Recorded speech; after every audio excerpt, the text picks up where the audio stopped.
Every file on a POSIX system has exactly 3 permission classes: the user, the group, and everyone else.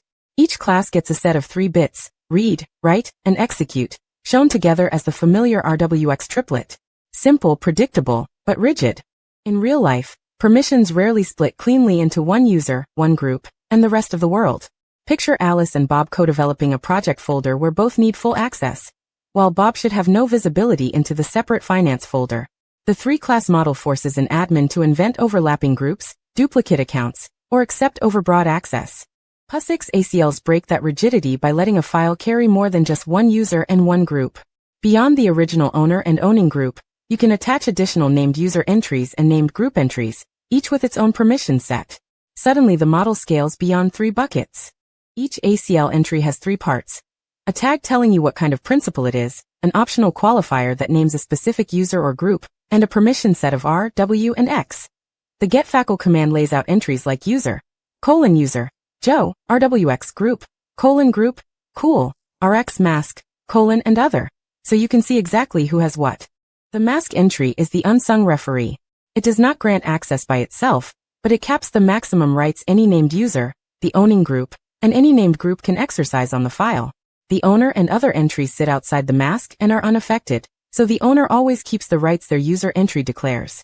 Set a default ACL on a directory, and it becomes a template. Any new file or subdirectory created inside inherits that template automatically, so an entire project tree can carry a consistent policy without per-file chmod commands. Defaults make team-wide policies achievable in a single setting. This demonstration walks through POSIX Access Control Lists on Linux. We'll verify the required tooling, create a working directory, inspect its baseline permissions, then add a named user entry with an ACL, and recognize the plus indicator that ls shows when ACLs are present. A clean terminal makes the demonstration easier to follow, so we begin with the clear command. After this, we'll confirm that the ACL utilities are available on the system. The 2 utilities we need are getfacl for reading ACLs and setfacl for modifying them. The which command prints the full path to each executable, confirming they are installed and resolvable on the path. Now we create a working directory at /tmp/acldemo to use as our test subject. mkdir makes the directory with the system's default permissions, which gives us a clean baseline ACL to inspect. Before changing anything, we read the baseline ACL with getfacl. The output shows the owner, group, and the standard user group other permission triplet, in this case RWXRXRX, along with a default mask and the directory's user and group ownership. Finally, ls.ld displays the directory in long format. Watch for the plus sign appended after the permission string.